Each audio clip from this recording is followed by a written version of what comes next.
So hi students, ಇವತ್ತಿನ ವಿಡಿಯೋದಲ್ಲಿ ನಾನು C25 ಸಿಲೆಬಸ್ ಸ್ಟಡಿ ಮಾಡ್ತಾ ಇರ್ತಕ್ಕಂತಹ ಪ್ರಸ್ತುತ ಫಸ್ಟ್ ಸೆಮಿಸ್ಟರಲ್ಲಿ ಓದ್ತಾ ಇರ್ತಕ್ಕಂತಹ ಕರ್ನಾಟಕದ ಡಿಪ್ಲೊಮಾ ಸ್ಟೂಡೆಂಟ್ಸ್ಗಳಿಗೆ ಅನ್ವಯ ಆಗುವಂತಹ ಅಟೆಂಡೆನ್ಸ್ ಶಾರ್ಟೇಜ್ ರೂಲ್ಸ್ ಬಗ್ಗೆ ಎಕ್ಸ್ಪ್ಲೈನ್ ಮಾಡ್ತಾ ಇದ್ದೀನಿ. ಸೊ ಇದು ಕೇವಲ C25 ಸಿಲೆಬಸ್ ಫಸ್ಟ್ ಸೆಮಿಸ್ಟರ್ ಇರ್ತಕ್ಕಂತಹ ಸ್ಟೂಡೆಂಟ್ಸ್ಗಳಿಗೆ ಮಾತ್ರ. ಇನ್ನು ಮುಂದೆ first, second, third, fourth C25 ಅಲ್ಲಿ ಇನ್ನು ಮುಂದೆ ಯಾರ್ಯಾರು ಸ್ಟಡಿ ಮಾಡ್ತಾರೋ ಎಲ್ಲರಿಗೂ ಕೂಡ ಈ ಒಂದು ನಿಯಮ ಅಪ್ಲೈ ಆಗುತ್ತೆ. ಸೊ ಏನಪ್ಪಾ ಅಂತ ಅಂದ್ರೆ, ಈ ಒಂದು ವಿದ್ಯಾರ್ಥಿಗಳಿಗೆ ಕಡ್ಡಾಯವಾಗಿ 75% ಹಾಜರಾತಿ ಇರಬೇಕು ಪ್ರತಿ ಸಬ್ಜೆಕ್ಟ್ ಅಲ್ಲೂ ಅಂತ ಇದೆ. ಸೊ ಆ ಒಂದು 75% ಹಾಜರಾತಿ ಇಲ್ಲ ಅಂತ ಅಂದ್ರೆ ಏನಾಗತ್ತೆ ಅನ್ನೋ ಒಂದು ಮಾಹಿತಿ. ಸೊ ಇಲ್ಲಿವರೆಗೂ ಹಿಂದೆ C20 ಸಿಲೆಬಸ್, C15 ಸಿಲೆಬಸ್ ಎಲ್ಲ ನಾವು ನೋಡೋದಾದ್ರೆ ಅಲ್ಲೂ ಕೂಡ 75% ಅಟೆಂಡೆನ್ಸ್ ಕಂಪಲ್ಸರಿ ಇತ್ತು. ಅದರಲ್ಲಿ 15% ಕಂಡೋನೇಷನ್ ಇತ್ತು. ಅಂದ್ರೆ ಏನಾದ್ರೂ ಮೆಡಿಕಲ್ ಕೇಸಸ್ ಇತ್ತು ಅಥವಾ NSS, ಸ್ಪೋರ್ಟ್ಸ್, NCC ಯಾವ್ದಕ್ಕಾರು ಅಟೆಂಡ್ ಮಾಡಿದ್ರೆ ಅವಾಗ 15% ಕಂಡೋನೇಷನ್ ಕೊಟ್ರೆ ಆಗ ಏನಾಗ್ತಾ ಇತ್ತು, ಅವ್ರ ಎಕ್ಸಾಮ್ ಕುತ್ಕೊಳ್ಬಹುದಿತ್ತು. ಯಾವ್ದಾದ್ರು ಒಂದು ಸಬ್ಜೆಕ್ಟ್ ಅಲ್ಲಿ ಕೂಡ ಆ ತರ 75% ಗಿಂತ ಕಡಿಮೆ ಇದ್ದು ಕಂಡೋನೇಷನ್ ಇಲ್ಲದೆ ಹೋದ್ರೆ, ಅಥವಾ 60 ಬಿಲೋ ಬಂತು ಅಂತ 60% ಗಿಂತ ಬಿಲೋ ಯಾವ್ದಾದ್ರು ಒಂದು ಸಬ್ಜೆಕ್ಟ್ ಅಲ್ಲಿ ಇಲ್ಲ ಅಂದ್ರೂ ಕೂಡ ಆಗ ಅವ್ರಿಗೆ ಯಾವ ಸಬ್ಜೆಕ್ಟ್ಗೂ ಎಕ್ಸಾಮ್ ಆಗೋದಕ್ಕೆ ಅವಕಾಶ ಇರಲಿಲ್ಲ. ಅಂದ್ರೆ ಅಟೆಂಡೆನ್ಸ್ ನಾಟ್ ಗಿವನ್ ಅಂತ ಹೇಳಿ ANS ಅಂತ ಹೇಳಿ ಮಾಡ್ತಿದ್ವಿ. ಅಟೆಂಡೆನ್ಸ್ ಸಿಗ್ತಾ ಇಲ್ಲ ಅಂತ ಹೇಳಿ. ಸೊ ANS ಮಾಡಿದ್ರೆ ಅವ್ರು ಆ ಸೆಮಿಸ್ಟರ್ಗೆ ಪೂರ್ತಿ ಅವರು ಯಾವ್ದು ಎಕ್ಸಾಮ್ ಬರೆಯೋಕೆ ಆಗ್ತಾ ಇರ್ಲಿಲ್ಲ. ಅದಾದ್ಮೇಲೆ ನೆಕ್ಸ್ಟ್ ಸೆಮಿಸ್ಟರ್ಗೂ ಕೂಡ ಅವ್ರು ಬರೋಂಗಿರ್ಲಿಲ್ಲ. ಮತ್ತೆ ನೆಕ್ಸ್ಟ್ ಅಕಾಡೆಮಿಕ್ ಇಯರ್ ಅಲ್ಲಿ ಅವ್ರ ಅಡ್ಮಿಷನ್ ಆಗ್ಬಹುದಿತ್ತು. ಆ ತರ ಇತ್ತು. ಈಗ ಅದರಲ್ಲಿ ಕೆಲವೊಂದು ಮಾಡಿಫಿಕೇಶನ್ಸ್ ಮಾಡಿ ವಿದ್ಯಾರ್ಥಿಗಳಿಗೆ ಸ್ವಲ್ಪ ಹೆಲ್ಪ್ ಆಗೋ ರೀತಿಯಲ್ಲಿ ಈ ಒಂದು ರೂಲ್ಸ್ ಅನ್ನ ಮಾಡಿದ್ದಾರೆ. ನೀವು ನೋಡೋದಾದ್ರೆ ಇಲ್ಲಿ ಈ ಒಂದು C25 ಅಂತ ಹೇಳಿ ರೆಗ್ಯುಲೇಷನ್ಸ್ ಇದೆ. C25 regulations of diploma and post diploma program curriculum 2025 ಅಲ್ಲಿ ಒಂದೆರಡು ಪಾಯಿಂಟ್ಸ್ ನ ಹೇಳಿದ್ದಾರೆ. ಆ ಪಾಯಿಂಟ್ಸ್ ಗಳಿಗೆ ಇವರೀಗ ಕ್ಲಾರಿಫೈ ಕೊಟ್ಟಿದ್ದಾರೆ, ಡಿಪಾರ್ಟ್ಮೆಂಟ್ ಇಂದ ಕ್ಲಾರಿಫಿಕೇಶನ್ಸ್ ಕೊಟ್ಟಿದ್ದಾರೆ ಏನು ಈ ಪಾಯಿಂಟ್ಸ್ ಗಳು ಹೇಳುತ್ತೆ ಅಂತ. ನೀವು ಈ ಪಾಯಿಂಟ್ಸ್ ಅನ್ನ ನೋಡೋದಾದ್ರೆ ಇನ್ಎಲಿಜಿಬಿಲಿಟಿ ಡ್ಯೂ ಟು ಇನ್ಸಫಿಷಿಯಂಟ್ ಅಟೆಂಡೆನ್ಸ್ ಅಂತ ಇದೆ.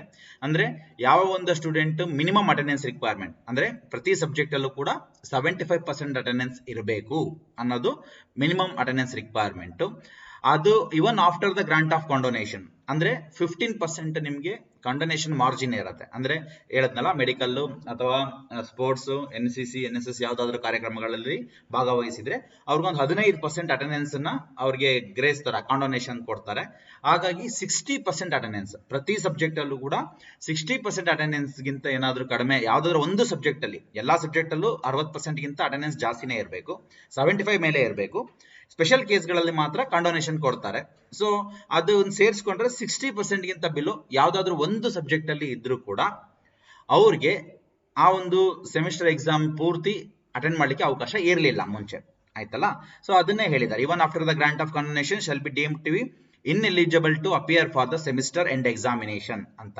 ಇದು ನಾನು ಹೇಳಿದೆ, ಹಿಂದೆ ಇದ್ದಂತ ಸಿಲೆಬಸ್ ಅಲ್ಲಿ C20, C15 ರೆಗ್ಯುಲೇಷನ್ಸ್ ಅಲ್ಲೆಲ್ಲ ಯಾವುದೇ ಒಂದು ಸಬ್ಜೆಕ್ಟ್ ಅಲ್ಲಿ 60% ಗಿಂತ ಅಟೆಂಡೆನ್ಸ್ ಕಡಿಮೆ ಇತ್ತು ಅಂದ್ರೆ ಅವ್ರಿಗೆ ಇಡೀ ಸೆಮಿಸ್ಟರ್ ಅಲ್ಲಿ ಯಾವುದೂ ಎಕ್ಸಾಮ್ ಅನ್ನು ಅಟೆಂಡ್ ಮಾಡ್ಲಿಕ್ಕೆ ಅವಕಾಶ ಇರಲಿಲ್ಲ.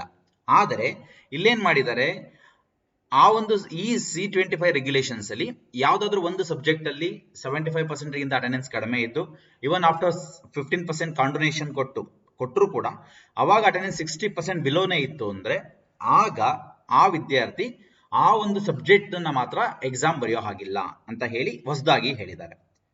ಅಂದ್ರೆ ಇದು ಒಂಥರ ಬೆನಿಫಿಟ್ ಇದ್ದ ಹಾಗೆ. ಯಾಕೆ ಅಂತಂದ್ರೆ ಯಾವ್ದಾದ್ರು ಒಂದು ಸಬ್ಜೆಕ್ಟ್ ಅಲ್ಲಿ ಶಾರ್ಟೇಜ್ ಆದ್ರೂ ಕೂಡ ಇಡೀ ಸೆಮಿಸ್ಟರ್ ಕ್ಲೋಸ್ ಆಗ್ತಾ ಇತ್ತು, ಯಾವ್ದನ್ನು ಬರೆಯೋ ಹಾಗಿರ್ಲಿಲ್ಲ, ಅವ್ರಿಗೆ ಅಲ್ಲಿಗೆ ಮುಗೀತು ಅಂತ ಹೇಳಿ ಫಸ್ಟ್ ಸೆಮಿಸ್ಟರ್ ಯಾವ್ದು ಬರೋ ಹಾಗಿಲ್ಲ ಅನ್ನೋ ಲೆಕ್ಕಕ್ಕೆ ಇತ್ತು. ಆದ್ರೆ ಈಗ ಅದನ್ನ ಮಾಡಿಫೈ ಮಾಡಿ ಯಾವ ಸಬ್ಜೆಕ್ಟ್ ಅಲ್ಲಿ ಶಾರ್ಟೇಜ್ ಆಫ್ ಅಟೆಂಡೆನ್ಸ್ ಆಗುತ್ತೋ ಆ ಸಬ್ಜೆಕ್ಟ್ ಅಲ್ಲಿ ಮಾತ್ರ ಶಾರ್ಟೇಜ್ ಅನ್ನ ಎಕ್ಸಾಮ್ ಬರೆಯೋ ಹಾಗಿಲ್ಲ ಅಂತ ಹೇಳಿದ್ದಾರೆ. ಅದ್ರ ಜೊತೆಗೆ students declared ineligible under this provision shall required to repeat the course in the subsequent semester ಅಂತ ಹೇಳಿದ್ರು. ಈ ಒಂದು ಪಾಯಿಂಟ್ ಗೆ ನಮಗೆ ಕ್ಲಾರಿಟಿ ಬೇಕಿತ್ತು. ಅಂದ್ರೆ ಸಬ್ಸಿಕ್ವೆಂಟ್ ನೆಕ್ಸ್ಟ್ ಬರೋ ಸೆಮಿಸ್ಟರ್ ಅಲ್ಲಿ ಅವ್ರು ಅದನ್ನ ಮೇಕಪ್ ಮಾಡ್ಕೋಬೇಕು ಅಂತ ಇತ್ತು. ಈ ಒಂದು ಪಾಯಿಂಟ್ ಗೆ ಅವ್ರು ಕ್ಲಾರಿಫಿಕೇಶನ್ಸ್ ಕೊಟ್ಟಿದ್ದಾರೆ, ಏನು ಕಂಡೀಷನ್ಸ್ ಅಂತ ಅದು ಮುಂದೆ ಹೇಳ್ತೀನಿ.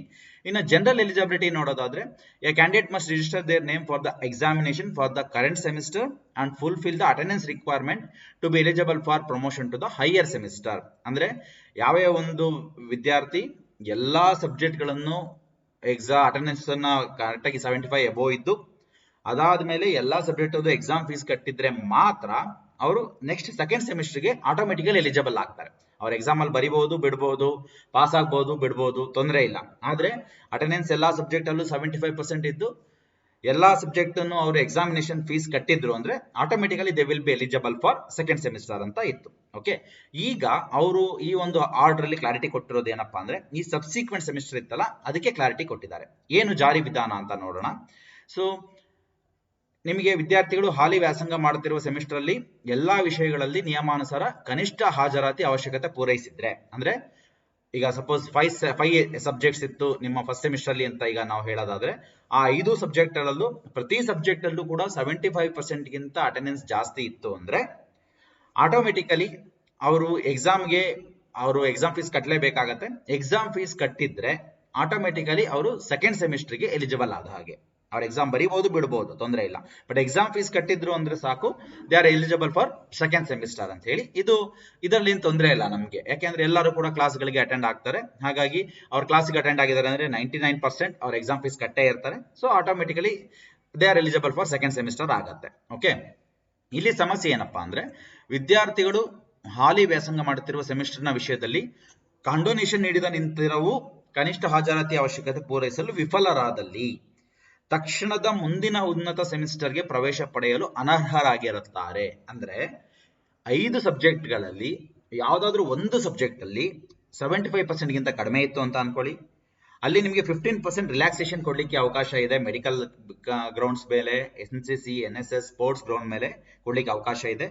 ಇವನ್ ಆ ಒಂದು 15% ನಿಮಗೆ ರಿಲ್ಯಾಕ್ಸೇಷನ್ ಕೊಟ್ಟು ಕೂಡ, ಕಂಡೋನೇಷನ್ ಅಂತ ಹೇಳ್ತೀವಿ ಅದನ್ನ ಕೊಟ್ಟು ಕೂಡ ನಿಮ್ಮ ಅಟೆಂಡೆನ್ಸ್ 60% ಬಿಲೋ ಬಂತು ಅಂದ್ರೆ, ಯಾವ್ದಾದ್ರು ಒಂದು ಸಬ್ಜೆಕ್ಟ್ ಅಲ್ಲಿ 60% ಗಿಂತ ಒಂದು ಸಬ್ಜೆಕ್ಟ್ ಅಲ್ಲಿ 60% ಗಿಂತ ಅಟೆಂಡೆನ್ಸ್ ಕಡಿಮೆ ಬಂದ್ರು ಕೂಡ ಅವರು ಸೆಕೆಂಡ್ ಸೆಮಿಸ್ಟರ್ಗೆ ಎಲಿಜಿಬಲ್ ಇರಲ್ಲ.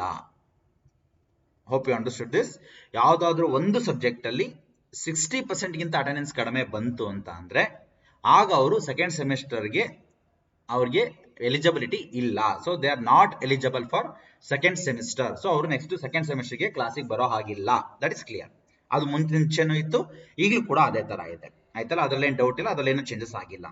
ದೆನ್ ನೆಕ್ಸ್ಟ್ ಏನು ನೋಡೋದಾದ್ರೆ, ವಿದ್ಯಾರ್ಥಿ ವ್ಯಾಸಂಗ ಮಾಡುತ್ತಿರುವ ಸೆಮಿಸ್ಟರ್ನ ಹಾಜರಾತಿ ಕೊರತೆ ಇರುವ ವಿಷಯಗಳಲ್ಲಿ ಪರೀಕ್ಷೆ ಬರೆಯಲು ಅರ್ಹತೆ ಇರುವುದಿಲ್ಲ. ಅಂದ್ರೆ ನಾನು ಹೇಳಿದೆ, for example engineering mathematics subject ತಗೊಳ್ಳಿ, ಅದರಲ್ಲಿ 75% ಇರಬೇಕಿತ್ತು, ಇರಲಿಲ್ಲ. ಒಂದು 60 ಮೇಲಿತ್ತು ಅಂತ ಅಂದ್ರೆ 65, 67 ಇತ್ತು ಅಂದ್ರೆ ಕಂಡೋನೇಷನ್ ಏನಾದ್ರು ಕೊಟ್ಟರು ಅಂದ್ರೆ again they are eligible for examination, ಆಗ್ಲೂ ಕೂಡ ತೊಂದರೆ ಇಲ್ಲ.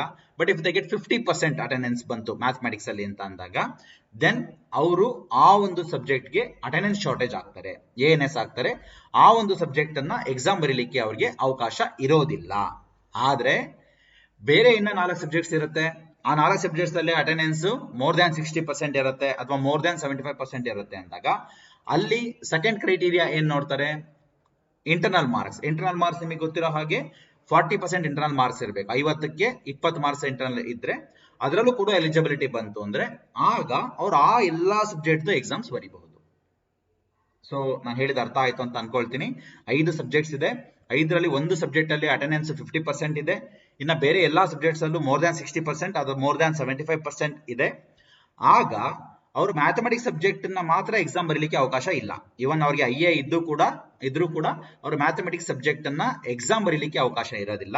ಆದ್ರೆ ಉಳಿದಿರ್ತಕ್ಕಂಥ 4 ಸಬ್ಜೆಕ್ಟ್ಸ್ ಗಳಿಗೆ IA ಅನ್ನು ಕೂಡ ಅವರು ಎಲಿಜಿಬಲ್ ಇದ್ರೆ, ಇಂಟರ್ನಲ್ ಮಾರ್ಕ್ಸ್ ಅಲ್ಲೂ ಕೂಡ 40% ಗಿಂತ ಜಾಸ್ತಿ ಬಂದಿತ್ತು ಅಂದ್ರೆ ಆಗ ಅವರು ಆ ಎಲ್ಲಾ ಎಕ್ಸಾಮ್ ಗಳನ್ನ ಅವರು ಬರೀಬಹುದು, ಎಕ್ಸಾಮ್ ಬರೀಲಿಕ್ಕೆ ಅವಕಾಶ ಇದೆ. ಇದು ಈ ಒಂದು C25 ಸಿಲೆಬಸ್ ಆಗಿರ್ತಕ್ಕಂಥ main change.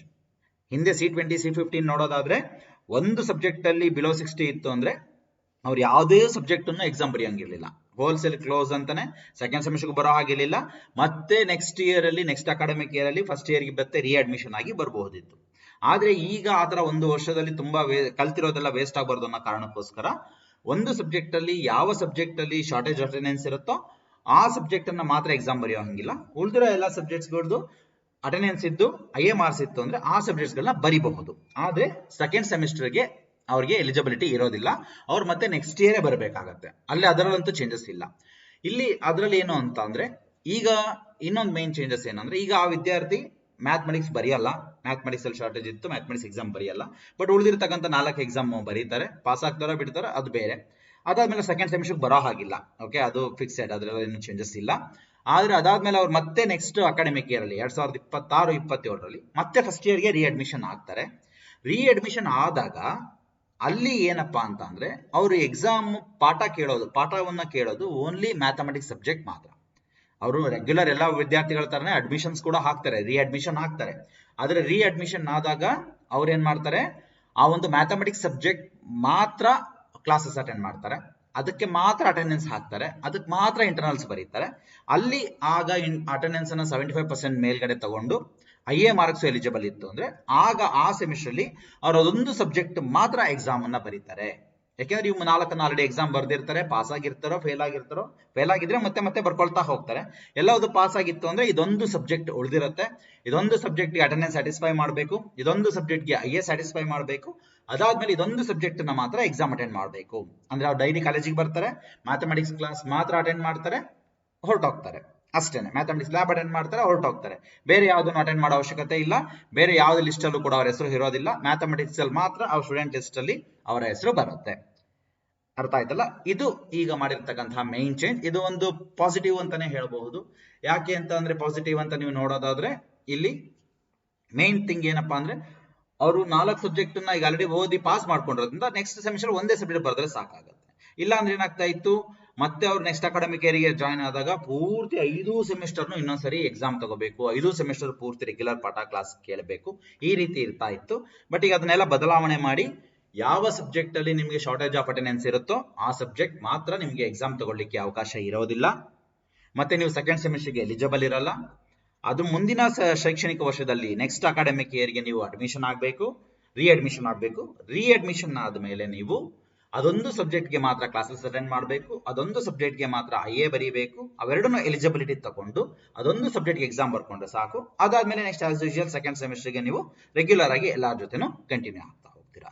So this is the change what we have done in the C25 syllabus curriculum regulations ಅಲ್ಲಿ ಇದು ಚೇಂಜಸ್ ಆಗಿದೆ. ದಯಮಾಡಿ ವಿದ್ಯಾರ್ಥಿಗಳೆಲ್ಲ ಇದನ್ನ ಗಮನದಲ್ಲಿ ಇಟ್ಕೊಂಡು ತಾವುಗಳು ಇದಕ್ಕೆ ತಕ್ಕನಾಗಿ ನೀವು ಕೆಲಸಗಳನ್ನ ಮಾಡ್ಕೊಳ್ಬಹುದು. Okay, so thank you very much.